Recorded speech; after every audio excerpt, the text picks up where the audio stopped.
ठीक है जी। अस्सलाम वालेकुम। उम्मीद है आवाज़ आप लोगों को क्लियर आ रही होगी। ठीक है जी। चलते हैं, लेक्चर नंबर 31 है हमारा। और हम पिछले लेक्चर के अंदर एग्जाम्पल एक थी हमारी बुक की, उसको फॉलो की थी, देखने की कोशिश की थी कि एम्पलीफायर वर्क कैसे करता है। डीसी एनालिसिस को एक नज़र टच करते हैं। डीसी एनालिसिस हम तकरीबन कर चुके हैं और आगे भी करते रहेंगे। डीसी एनालिसिस से मुराद क्या होता है कि जो उसके डीसी कंपोनेंट है, करंट फ्लो है, बाइसिंग है, क्यू पॉइंट है, उसकी कैलकुलेशन होता है। ठीक है जी। आज हम उसको देखते हैं, जरूरत होगी, नहीं तो हम डायरेक्ट आना है हमें एसी एनालिसिस के ऊपर। ठीक है जी। स्क्रीन में अपनी शेयर कर रहा हूँ।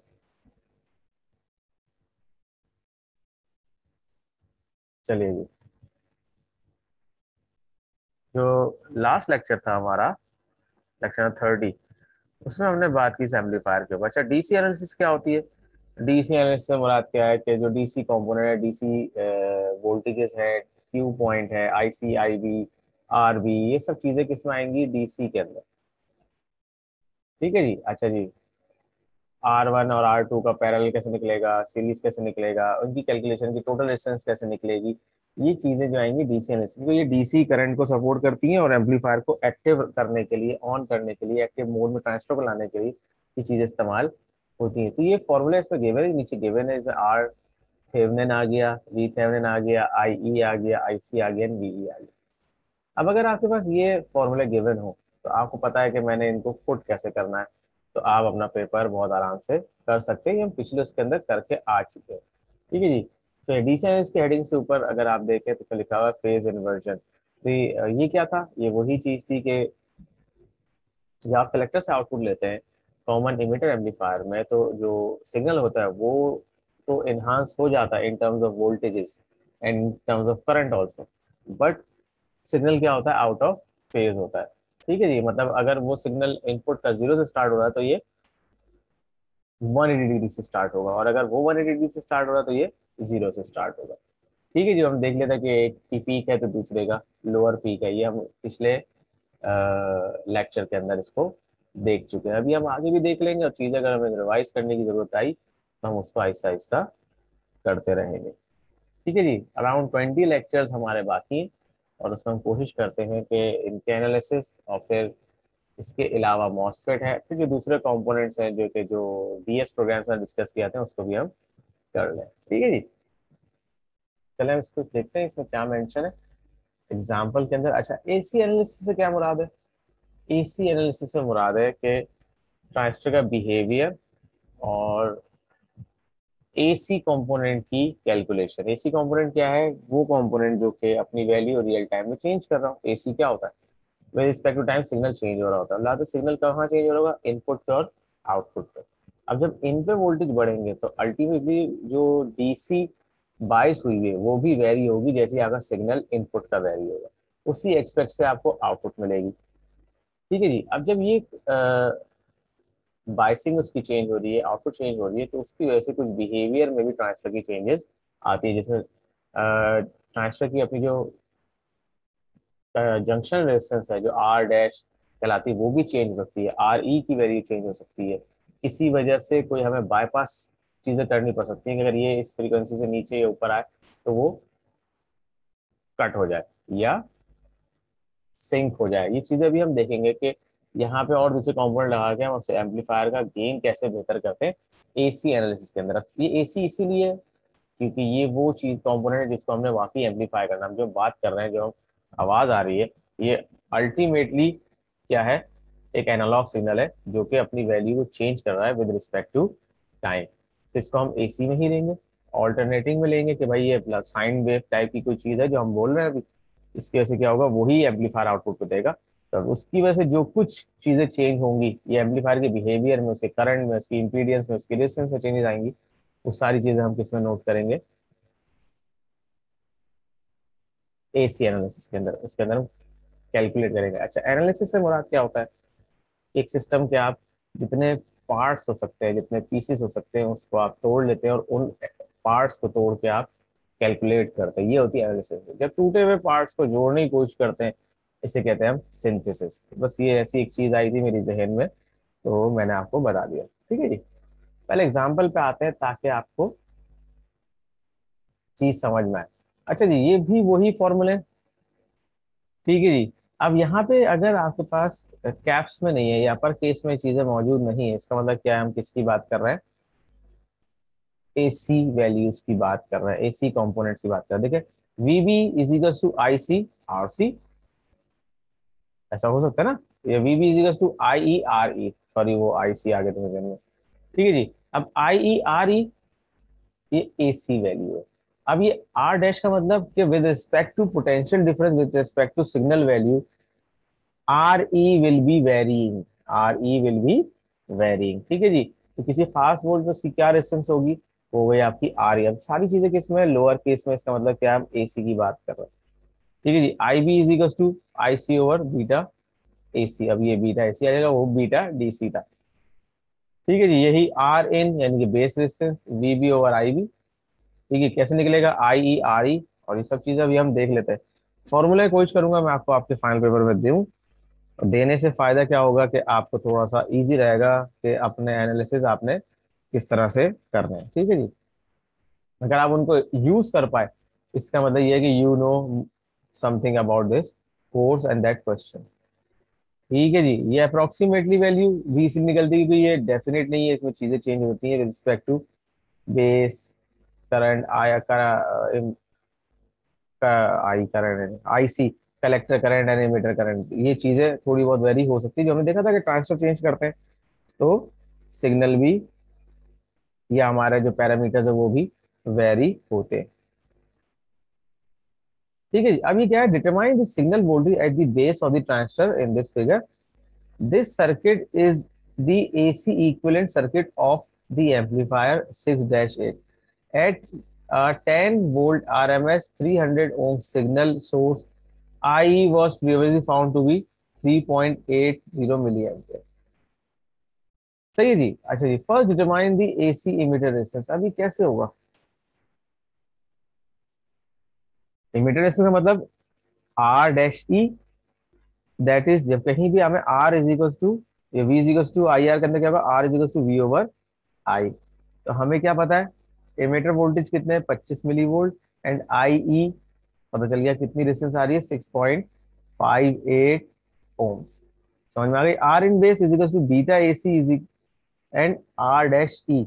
बीटा ए सी कितना है, 160, और आर ई कितनी है, 6.5 ओम, 1.05 किलो ओम। ये बात तो हमें समझ में आ गई, हमने कैसे करें। Next determine the total input resistance viewed from the source.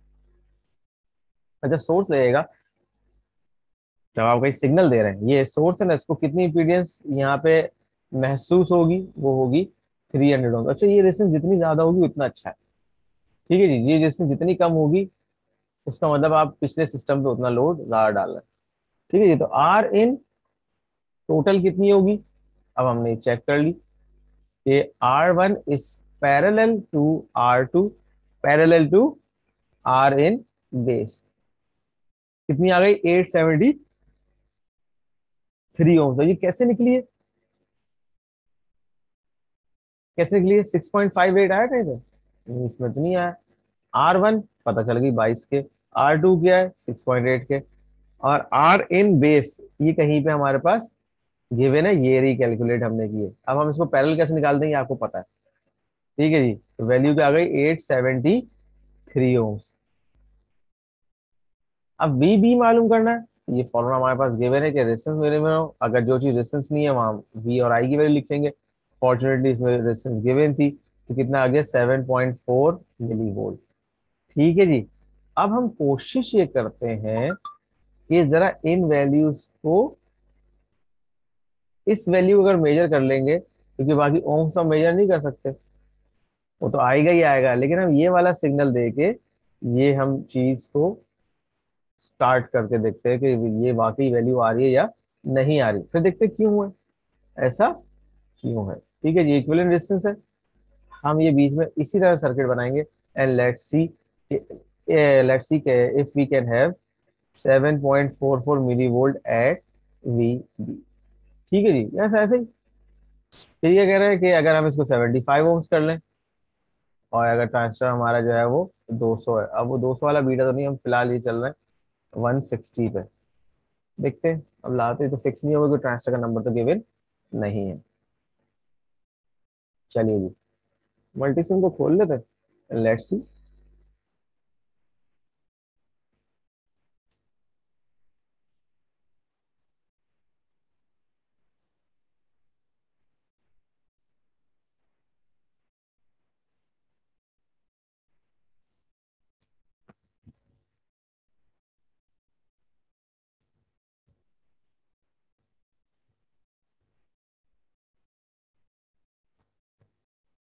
ठीक है, ये लोड हो चुका है। अब हम यहाँ चेक ये करते हैं कि हमारे पास 3904 है, क्योंकि इस बुक में 2 and 3904 इस्तेमाल हुए हैं।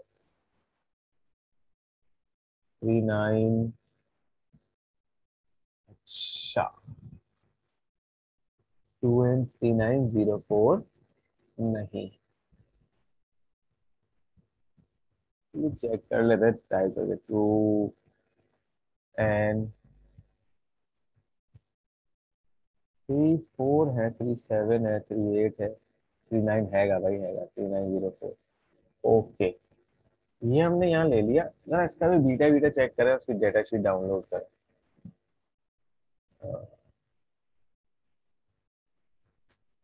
2 and 3904 PDF।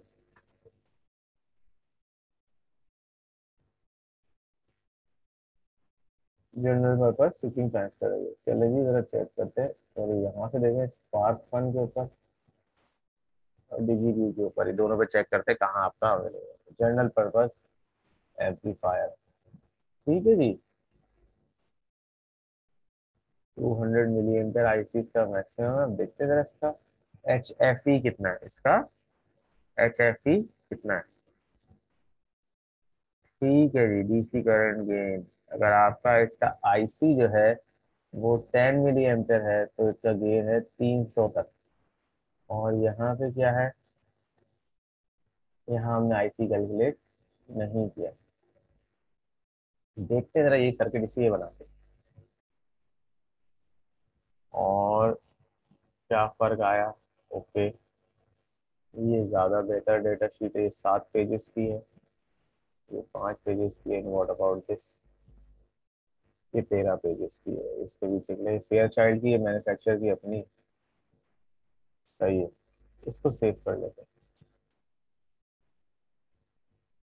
ये मैं भी डेटा शीट में प्लेस कर दूंगा। ठीक है जी, 3904 हो गया। अब हमें क्या चाहिए, इसमें कहीं सोर्स वोल्टेज लिखे हुए हैं, तो उसको चलाएंगे कैसे, जबकि यहाँ पे तो वैल्यू तो लिखी नहीं है।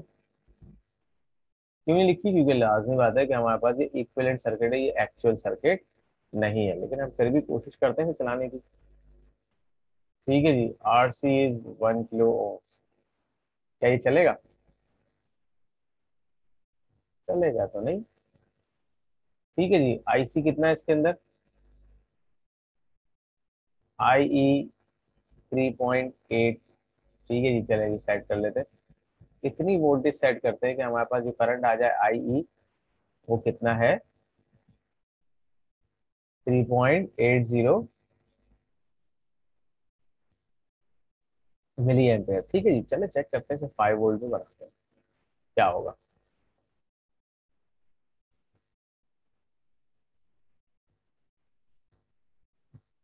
रजिस्टर 1 2 3, ओहो, माय मिस्टेक।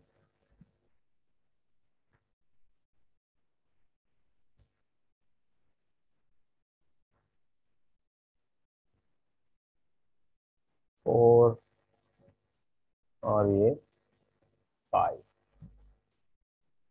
ठीक है जी, चले पहले हमें बनाते हैं और इसमें सेट करते हैं इसको आई ई की वैल्यू को, फिर देखेंगे आगे। अच्छा जी, अब आ जाए यहाँ पे, आपके पास चाहिए sources, power sources, DC power, okay, और ग्राउंड। अब हम सर्किट को पहले बनाते हैं ताकि हमारे पास कितना आ जाए करंट, कितना करंट आ जाए, जो कि आई ई मेंशन है। आई कितना है यहाँ पे हमारे पास? 3.80 मिलियन है। ठीक है जी, लेट्स सी।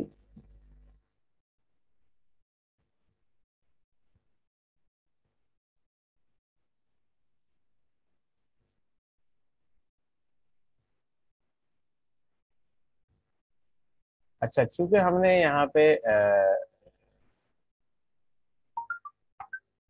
ऐसी हिट एंड ट्राई वाली बात कर रहे हैं, तो हम यहाँ पे एक काम और कर सकते हैं कि इसके अंदर गए, रेजिस्टेंस में गए, वेरिएबल रेजिस्टर पे चले जाते हैं।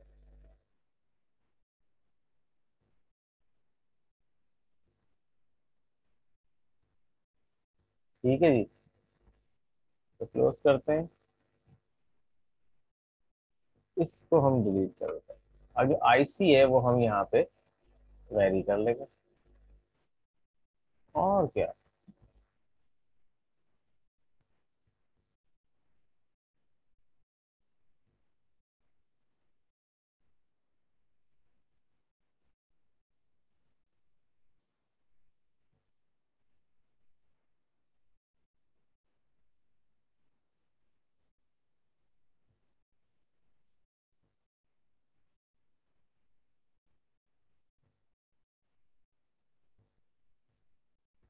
ठीक है जी, ये आ गया। 100 ओम्स मैंने वैसे ही रख ली एहतियातन। और ये आ गया। इसके अलावा क्या है हमारे पास?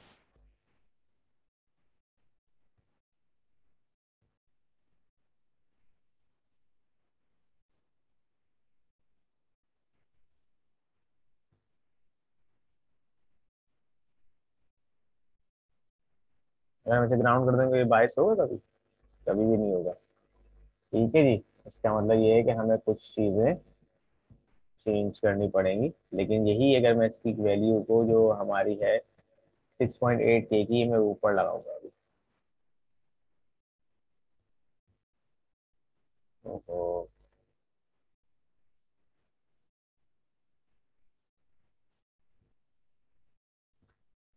ठीक है जी, ये वैसे ही कर रहे हैं हम सिर्फ अपनी नॉलेज बढ़ाने के लिए कि इसका रिजल्ट क्या निकलता है।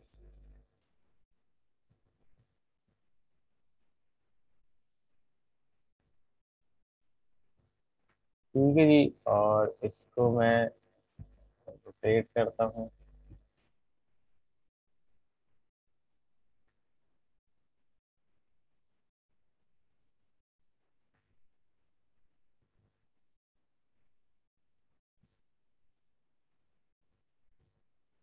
ठीक है जी, ये हो गया आपका 22 पे।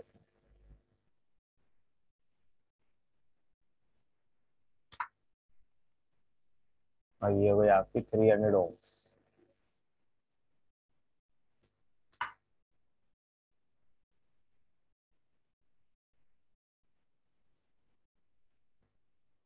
कर लेते हैं हम 10 पे।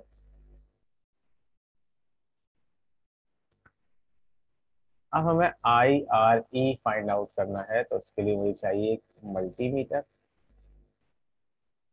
ठीक है जी, और मल्टीमीटर को मैं यहाँ प्लेस करूंगा क्योंकि मुझे ई का करंट चाहिए ना।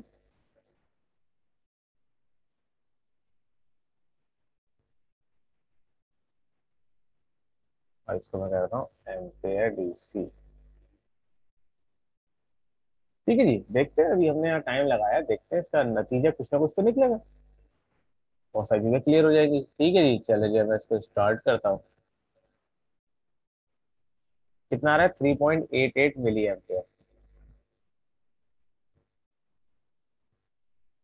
सही है जी, बात समझ में आ गई। 3.80 मिली एम्पेयर है। अगर मैं इसको थोड़ा सा भी चेंज कर लूँ, एक ही की से शिफ्ट, सॉरी ए करते हैं,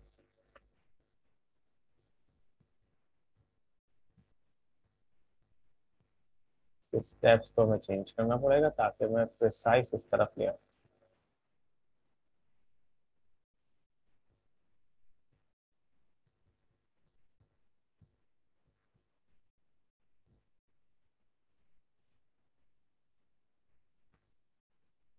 चलिए अब देखते हैं। शिफ्ट ए। चलिए, चलो ठीक है।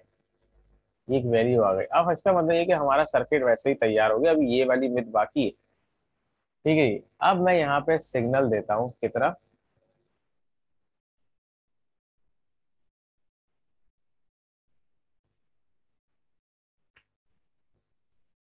10 milli volt RMS।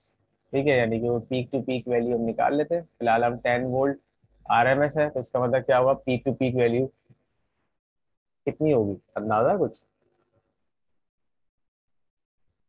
Multiply by 0.7 होगा या डिवाइड बाय 0.7 होगा?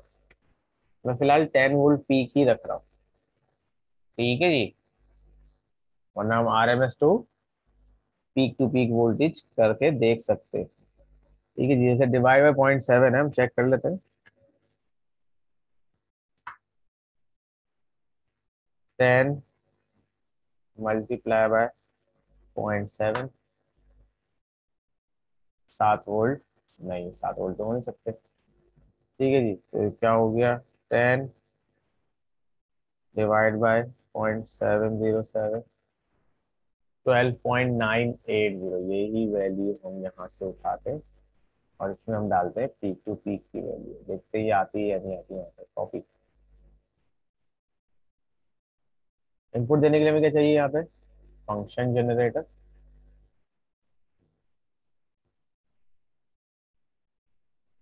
फ्रीक्वेंसी तो अबव रख लेते हैं इसे, 1 किलो हर्ट्ज कर लेते हैं, 1 किलो हर्ट्ज।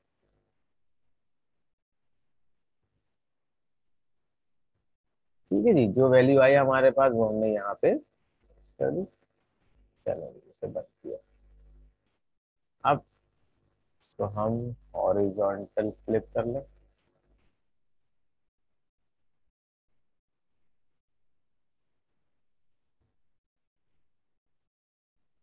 और हमें यहाँ पे क्या चाहिए, ये तो हमने कर लिया ना।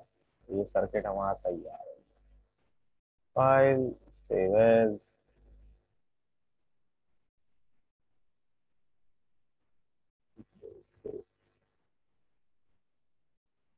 ठीक है जी, लेक्चर 31 है। चलिए, अब हमें यहाँ पे क्या निकालना है, वी चेक करना है अराउंड 7.44 मिली वोल्ट। ऐसे अभी भी चेक कर सकते हैं ये 7.44 मिली वोल्ट है या नहीं। Horizontal flip,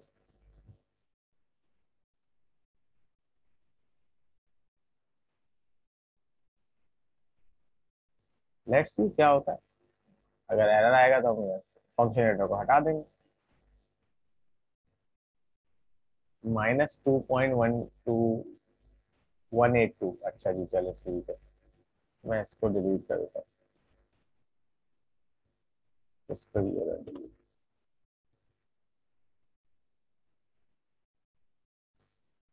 1.07 volt. ठीक है जी, ये थोड़ा सा 300 मिली वोल्ट का डिफरेंस आ रहा है। 300 मिली वोल्ट का डिफरेंस आ रहा है। अब ये कैसे वेरी होगा, कैसे सही हो सकता है ये?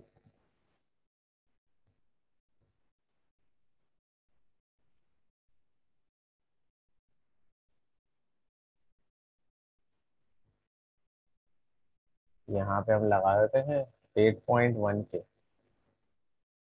ये मैं वो वैल्यू रखने की कोशिश कर रहा हूँ जो स्टैंडर्ड अवेलेबल है, मतलब अपनी मर्जी की हर वैल्यू नहीं मिलती ना। यहाँ भी नहीं हो रहा, क्यों?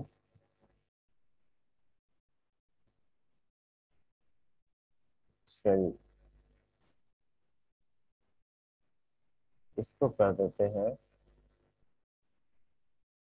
15 के। नाउ लेट्स सी, अब मर्जी की कोई चीज आने लगी। साथ साथ अब हमें यहाँ पे ये भी मेंटेन करना है, क्या चीज, जो करंट था हमारा IC वाला। मतलब बेस वेरी हुई तो ये भी वेरी हो गया।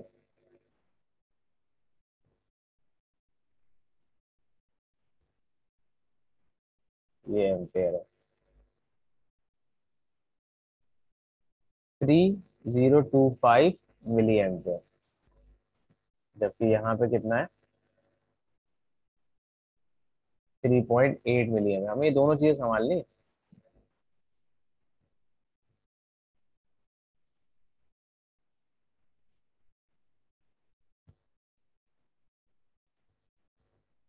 ठीक है जी। अब मैं इसको 3.9 पे रखा ताकि जब मैं यहाँ पे चीजें वेरी करूँ तो ये बेहतर हो जाएगी। अच्छा जी, लेकिन यहाँ करंट वेरी किया है, वी भी वेरी हो गया। इससे क्या साबित हुआ कि जैसे ही सिग्नल आपका इनपुट पे वेरिएशन क्रिएट करता है तो उसका मतलब दूसरी चीजों पे वेरिएशन आ सकती है। मैंने खाली करंट, कलेक्टर करंट को मैंने यहाँ वेरी किया है, देखिए वी भी आपका बढ़ गया। इसका मतलब क्या, जब सिग्नल आएगा और इसकी किसी वजह से आपकी लोड की इम्पीडेंस वेरी होती है तो भी वेरी होता है, और जब सिग्नल आएगा इनपुट तो ये सारे डीसी पैरामीटर भी वेरी हो सकते हैं, वेरी हो सकते हैं। ठीक है जी, अब मैं क्या करता हूँ 15 के से मैं इसको स्टॉप करता हूँ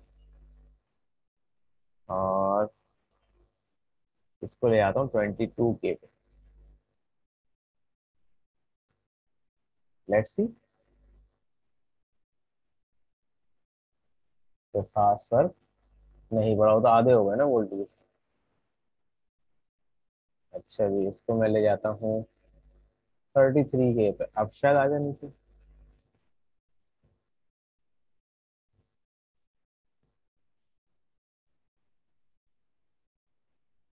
करंट यहाँ पे कम हुआ है कुछ, इसकी वैल्यू 22 के से हटा के 18 के करते हैं।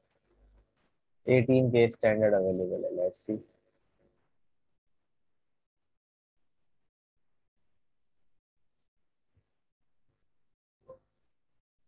और इसको हम 10 के कर देते हैं।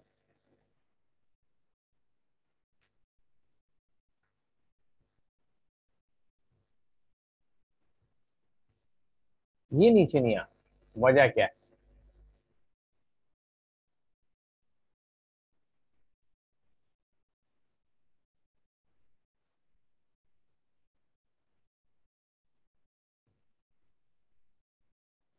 आ गया कुछ कम। ठीक है जी, चीज एडजस्ट हुई हमारी।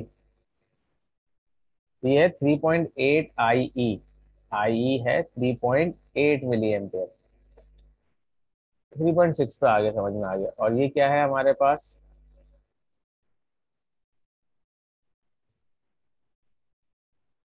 7.4 mV है। यहाँ कितना आ रहा है? 7.4, 744।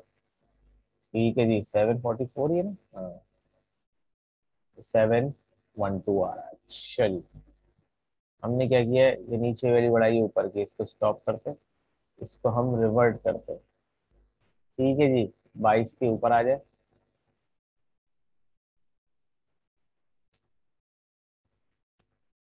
और 6.8 के नीचे आ जाए तो क्या समझ ले, वो रेशो वही बैठ गया। अब देखते क्या आ रही है वैल्यू।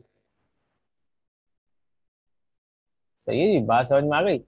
हमने क्या किया, अब ये बात ही समझ ली कि हमारे पास जब एक कोई इक्विवेलेंट रेजिस्टेंस निकलेगी तो R2 जो है वो बेसिकली आपकी R2 है नीचे वाली, जो कि बेस से ग्राउंड की तरफ आती है या इमिटर की तरफ आती है, और R1 वो होगी जो कि हमेशा बेस से कलेक्टर की तरफ या बेस से VCC की तरफ जाएगी। तो पहले मैंने वहाँ चीज उलट रखी। अब यहाँ पे हमने अपनी टेस्टिंग कर करके उस चीज को साबित किया कि हाँ यार, अब अगर हम कैलकुलेट करते हैं तो अगर हमारे पास इक्विवेलेंट रेजिस्टेंस आती है तो एक जहन में आइडिया होना चाहिए कि आपका सर्किट का रिजल्ट जो आ रहा है पेपर के ऊपर वो किस हद तक सही आ रहा है। ठीक है जी, अब जरा से सिग्नल अप्लाई करते हैं। स्टॉप कर दिया, हम करीब करीब वैल्यू ले आए। ज्यादा तो हम ना एकदम प्रिसाइज है कि हम स्टैंडर्ड से हट जाए। ये वोल्टेज बढ़ गए। ठीक है जी, ये वोल्टेज बढ़ गए। क्यों बढ़े? बढ़े कम हुए? 13 mA करंट आ गया और वोल्टेज आ गया माइनस पे। ठीक है जी, -3.2 यहाँ पे आ रहे हैं। और करंट कितना हो गया 13 mA। वैसे मुख्तलिफ वेरी इसलिए हमें नजर आ रहा है क्योंकि हमने जो जनरेट किया सिग्नल वो AC सिग्नल जनरेट किया ना यहाँ से। ठीक है जी, ये वही फ्रीक्वेंसी वोल्टेज पी के जो हमने वहां से निकाला, फ्रीक्वेंसी हमने 1 किलो हर्ट्ज कर ली। अच्छा, फ्रीक्वेंसी ये 1 हर्ट्ज है, 1 किलो हर्ट्ज है, इसको 2 भी करते हैं। स्टॉप। ये जैसे माइनस क्यों आ रहा है, माइनस क्यों आ रहा है, स्टॉप किया। ये मैं डिलीट करता हूँ। -3.48 वोल्ट आ रहा है जब मैं सिग्नल दे रहा हूँ। मैं एक मिसाल दे रहा हूँ माइनस में क्यों आ रहा है, इसलिए आ रहा है माइनस में कि देखिए ये है 12 वोल्ट पीक, 12 वोल्ट पीक का सिग्नल। और जबकि आपके जो डीसी बाइसिंग यहाँ पे आपने सेट की है, ठीक है जी, वो आप देख लें।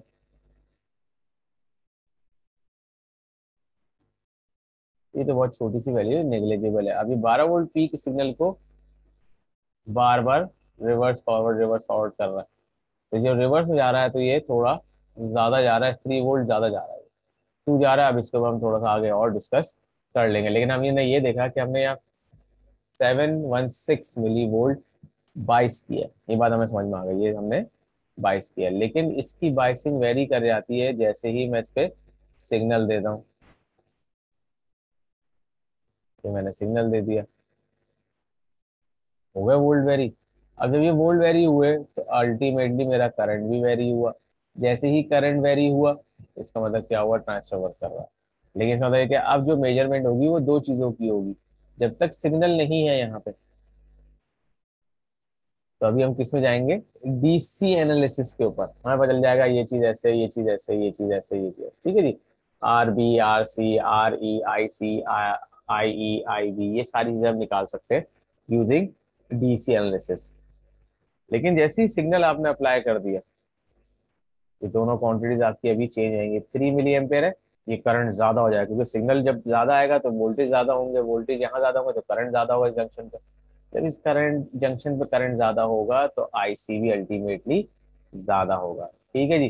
देखिए अभी कम वोल्ट है ना यहाँ पे, तो कम करंट फ्लो हो रहा है। ये इसका क्यू पॉइंट आ गया, ये क्या आ गया इसका, समझ ले, क्यू पॉइंट आ गया। जब ये क्यू पॉइंट आ गया तो अब मैंने इसके ऊपर दे दिया। अब देखिए क्या होगा, करंट गेन 3 से 13 मिली एम्पियर हो गया, 4 टाइम 4 टाइम्स बढ़ गया। और वोल्टेज हमारा बाइसिंग जो है वो 3.248 वोल्ट पे चली गई। खैर चूंकि ये एसी क्वांटिटी है, ये डीसी है, ये सब अभी देख सकते हैं, ये आ जाए यहाँ पे 5.16 वोल्ट जो है एवरेज अवेलेबल है। लेकिन ये 1 या 2 किलोहर्ट्ज की बात है। इससे क्या पता चल रहा है कि हमारे पास एसी सिग्नल के आने से या सिग्नल के आने से बाइसिंग वेरी होती है। ठीक है जी। अच्छा जी, जरा इसको स्टॉप करते हैं। ये मैंने डिलीट किया यहाँ से।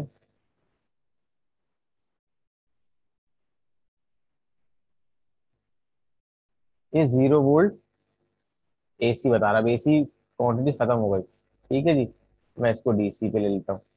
तो 716 मिली एम्पेयर पे ये इस वक्त सेट है। ठीक है जी, इसका मतलब ये है कि ये जीरो पे जल्दी जाएगा और पीक पे देर में जाएगा। इसका मतलब जो सिग्नल आ रहा है वो क्लिप हो सकता है, वो क्या हो सकता है, क्लिप हो सकता है। यानी कि इसकी जो ऊपर की वैल्यू है, जो ऊपर की वैल्यू यानी कि जो प्लस साइड है सिग्नल की, आउटपुट पे कलेक्टर से अगर लेते हैं तो वो कटेगी, लेकिन नीचे की वैल्यू माइनस वाली प्रॉपर आएगी। ठीक है, जिसको जरा स्टॉप करते हैं। और इस लेक्चर से पहले पहले हम खत्म होने से पहले पहले इसका हम और वाट मीटर नहीं चाहिए यार, फंक्शन जनरेटर नहीं, ऑसिलोस्कोप चाहिए, ये भी नहीं, ऊपर वाला। ठीक है, मैं अभी इस 2 वाले को ही लगाता हूँ यहाँ पे, और इसको मैं ग्राउंड पे लगा देता हूँ। और ये डिस्प्ले ले लेते हैं, इसको भी कनेक्ट करना पड़ेगा जब भी सिग्नल आएगा। वाह, फ्रीक्वेंसी 2 पे 2 किलो हर्ट्ज है। ठीक है जी, अभी देखिए ये प्रॉपर साइन वेव जनरेट नहीं कर रहा, क्यों, इसका क्यू पॉइंट प्रॉपरली सेट नहीं है। क्यू पॉइंट इसका प्रॉपर सेट नहीं है। मैं इसको एसी पे ही लेता हूँ।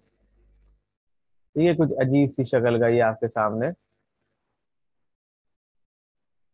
आ रहा है। इसका मतलब क्या है, हमारे पास क्यू पॉइंट सेट नहीं है। जब भी हमारी इनपुट सिग्नल जो है, इसको भी मैं स्टॉप करूं, इनपुट सिग्नल क्या है हमारा?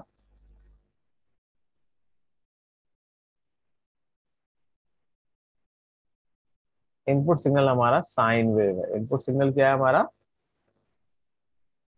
अब हम इन दोनों को वेरी कर लेते हैं, ऊपर नीचे कर लेते हैं। सॉरी, इसको भी 12 कर लेते हैं, इसको भी 12 कर लेते हैं, 20 कर लेते हैं, ठीक है जी। ओ, ओ 10 कर लिया, इसको भी 10 कर लिया। इसको मैं ऊपर ले आता हूँ और इस वाले को मैं, देख कितना फर्क है। ये तो बजाय एम्पलीफाई होने के सिग्नल हमारा क्लिप हो रहा है और कम हो रहा है। इसका मतलब क्या है कि एम्पलीफायर प्रॉपर बाइस्ड नहीं है। एम्पलीफायर प्रॉपर बाइस नहीं है। अच्छा, उसकी एक वजह और भी है कि आप जो है सिग्नल दे रहे हैं वो दे रहे हैं कितना? 12 वोल्ट पीक।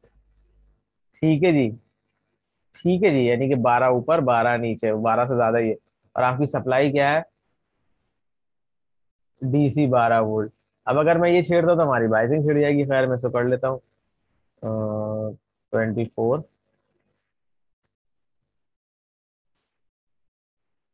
ठीक है जी, ये मैं फिलहाल हटाता हूँ।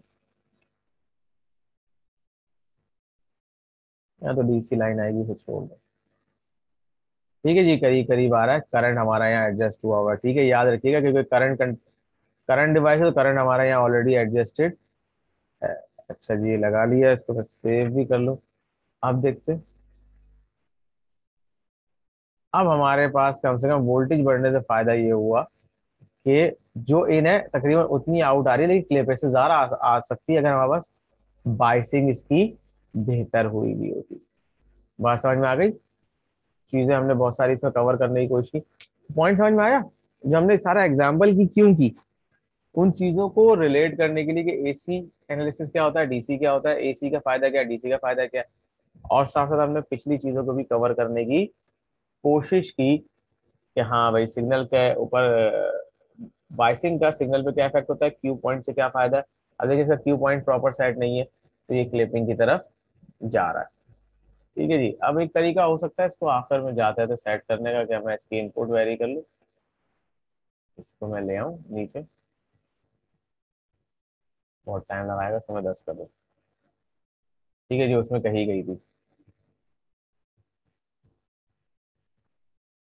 अब देखते हैं। वो आरएमएस था, खैर मैंने यहाँ पिक करा। अभी भी अब देखिए सिग्नल थोड़ा बेहतर है, लेकिन अभी चूंकि बाइसिंग अच्छी नहीं है, क्यू पॉइंट प्रॉपर सेट नहीं हुआ हुआ, तो आप देखें यहाँ सिग्नल अभी भी क्लिप हो रहा है। मैं इसको ले जाता हूँ 5 पे। अब देखते हैं। अभी भी सही नहीं है, इसका मतलब क्या है? बाइसिंग अभी भी सही नहीं है। अच्छा जी, अब देखिए हमने रीडिंग में गलती की है नहीं। ये 10 मिली वोल्ट है, हम यहाँ वोल्ट दे रहे हैं। ठीक है जी, अब देखते हैं। इसका मतलब है कि अगर सिग्नल भी ज्यादा होगा जब भी आपकी बाइसिंग खराब होगी, अगर सिग्नल भी ज्यादा होगा एम्पलीफायर के साथ साथ तो जब भी आपकी बाइसिंग अल्टीमेटली खराब होगी। ठीक है जी, अब ये सारी चीजें आपको याद रखने की जरूरत है। ठीक है जी, तो ये आ गया, कैलकुलेटर की वैल्यू उठाते हैं और प्रिसाइज करने की कोशिश करते हैं, अल्लाह करे तो चल जाए प्रिसाइज वैल्यू। ठीक है जी, और ये आ गया मिली वोल्ट पीक। ठीक है जी, अब देखते हैं। कुछ भी नहीं है, ऐसा नहीं कि वैल्यू उसको प्रॉपर ना मिल रही है। ठीक है जी, कहीं भी नहीं है, नजर ही नहीं आ रहा। ठीक है जी, इसके वैल्यू कम करते हैं।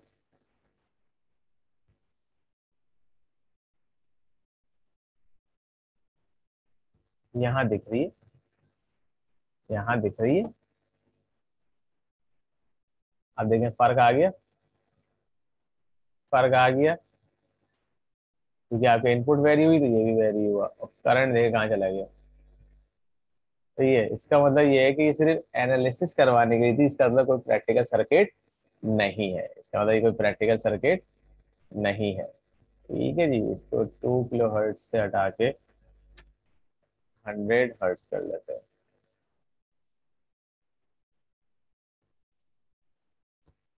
स्टॉप करा और एक दफा और देख लिया। ठीक है जी।